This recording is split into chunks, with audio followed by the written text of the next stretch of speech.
Hello friend, मैं सत्येंद्र सिंह राठौर। आज मैं आपको कोरोना के रैपिड एंटीबॉडी टेस्ट के बारे में बताऊंगा। जिस प्रकार मैंने आपको आरटी-पीसीआर टेस्ट पिछले वीडियो में, रैपिड एंटीजन टेस्ट पिछले वीडियो में बताया, उसी प्रकार आज मैं आपको रैपिड एंटीबॉडी टेस्ट बताऊंगा।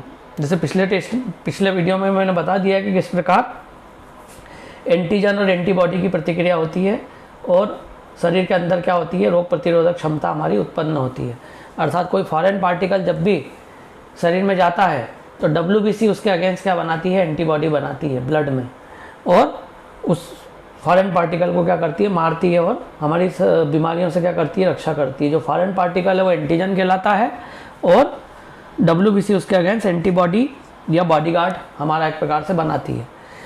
तो रैपिड एंटीजन एंटीबॉडी जो टेस्ट है ये भी क्विक टेस्ट है, इसमें भी परिणाम आप 30 मिनट में आ जाते हैं, और जो आपका रैपिड एंटीजन टेस्ट था उसमें भी 30 मिनट में लगभग परिणाम आ जाते हैं।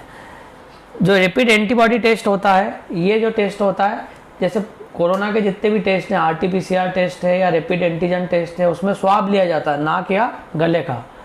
रैपिड एंटीबॉडी टेस्ट है थोड़ा सा भिन्न है, इसमें ब्लड के माध्यम से क्या किया जाता है, टेस्ट किया जाता है। अर्थात पहले ब्लड को क्या किया जाता है, इंजेक्शन से इंजेक्ट किया जाता है, और फिर उस ब्लड को लेकर यदि कोई व्यक्ति कोरोना संक्रमित है तो उस ब्लड को लेकर इस सैंपल वेल में डाला जाता है और एक बफर सॉल्यूशन उसके अंदर मिलाया जाता है, जिसके माध्यम से यह सैंपल वेल में कोरोना का जो वो है ब्लड है और बफर सॉल्यूशन ऊपर की ओर जाता है। तो ऊपर सबसे ऊपर जो सी लाइन दिखती है इसको कंट्रोल लाइन बोला जाता है। उसके बाद इम्यूनोग्लोबिन जी दिखता है, जी लाइन दिखती है, और उसके बाद इम्यूनोग्लोबिन एम लाइन दिखती है। तो 3 तरह की लाइनें हैं ये। इम्यूनोग्लोबिन एक प्रकार का प्रोटीन है और ये जो है WBC क्या करती है, एंटीजन के अगेंस्ट बनाती है। जब हम कोरोना का अटैक यदि शरीर पर हुआ तो वो एक प्रकार का क्या है, एंटीजन है, और WBC फिर उसके अगेंस्ट 2 तरह के एंटीबॉडी बनाएगी। एक एंटीबॉडी कहलाएगा इम्यूनोग्लोबिन एम और एक कहलाएगा इम्यूनोग्लोबिन जी।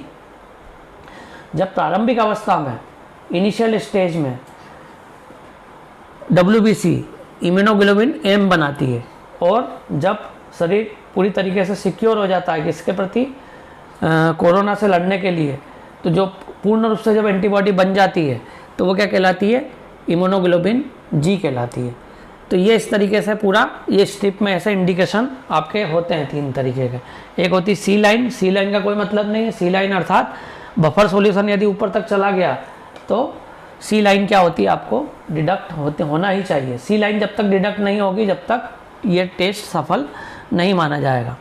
अब कोई व्यक्ति है, यदि वो कोरोना उसकी शरीर में नहीं है, अर्थात कोरोना वायरस नहीं है, अर्थात कोरोना एंटीजन नहीं है, और उसके ब्लड को यदि सैंपल वेल में हमने डाला और सैंपल वेल में डाला और सिर्फ सी लाइन आपको इंडिकेट हुई, आपकी इम्यूनोग्लोबिन जी और इम्यूनोग्लोबिन एम लाइन इंडिकेट नहीं हुई, इसका मतलब ये है कि शरीर में WBC ने किसी तरह की एंटीबॉडी नहीं बनाई है। इसका मतलब व्यक्ति के शरीर पर किसी प्रकार का कोरोना का संक्रमण नहीं हुआ है, इसीलिए किसी भी प्रकार की एंटीबॉडी डिडक्ट नहीं हुई है। एंटीबॉडी का डिडक्ट नहीं होना ये बताता है कि व्यक्ति कोरोना से क्या है, नेगेटिव है, अर्थात कोरोना नेगेटिव है, अर्थात उसमें कोरोना के लक्षण नहीं है।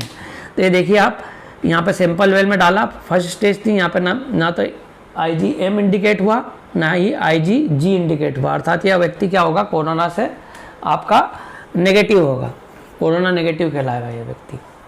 अब यदि कोई व्यक्ति है, कोरोना संक्रमित व्यक्ति हुआ है और उसमें ये इम्यूनोग्लोबिन एम लाइन जो है इंडिकेट हुई है, इसका मतलब ये है कि मैंने बताया था कि जो एंटीबॉडी की जो प्रारंभिक अवस्था होती है, जब एंटीबॉडी बनता है तो इम्यूनोग्लोबिन एम इंडिकेट होता है। इसका मतलब ये है कि वो पॉजिटिव तो है लेकिन अभी इतना ज़्यादा सीवियर नहीं है, अर्थात उस पर अभी अटैक हुआ है और उसके अगेंस्ट क्या बनाया है, शरीर ने क्या बनाई है, एंटीबॉडी बनाई है, अर्थात यह व्यक्ति क्या है, कोरोना से पॉजिटिव है। अब यह स्थिति बन सकती है कि किसी व्यक्ति में यह हो सकता है कि सिर्फ IgG इंडिकेट हो। IgG इंडिकेट हो तो इसका मतलब कोरोना पॉजिटिव तो वो है, और शरीर ने उसके अगेंस्ट क्या बनाई है, एडवांस स्टेज वाली क्या बनाई है, एंटीबॉडी बना ली है। लेकिन एंटीबॉडी बन गई है, इसका मतलब कोरोना पॉजिटिव तो व्यक्ति है, लेकिन उसमें प्रारंभिक स्टेज वाली अभी नहीं है, सिर्फ लास्ट स्टेज वाली एंटीबॉडी बनी, इसका मतलब वो व्यक्ति कोरोना पॉजिटिव माना जाएगा।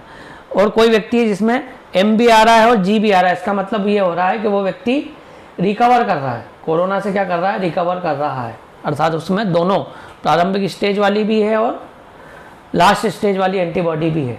तो इस तरीके से क्या किया जाता है, इस एंटीबॉडी के माध्यम से आप क्या कर सकते हो, एंटीबॉडी यदि ब्लड में उपस्थित है तो कोरोना को क्या किया जा सकता है, आसानी से डिटेक्ट किया जा सकता है। लेकिन इसमें भी फिर वही वाला नुकसान ये है कि इसमें 2 से 3 हफ्ते में क्या होती है, एंटीबॉडी बनती है। यदि किसी व्यक्ति को कोरोना हुआ और एकदम से वो टेस्ट करा लेगा तो वो व्यक्ति को क्या बताएगा, उसके शरीर में कोई भी एंटीबॉडी नहीं बताएगा, जबकि वो आगे वो है पॉजिटिव, लेकिन वो क्या आएगा, नेगेटिव आएगा।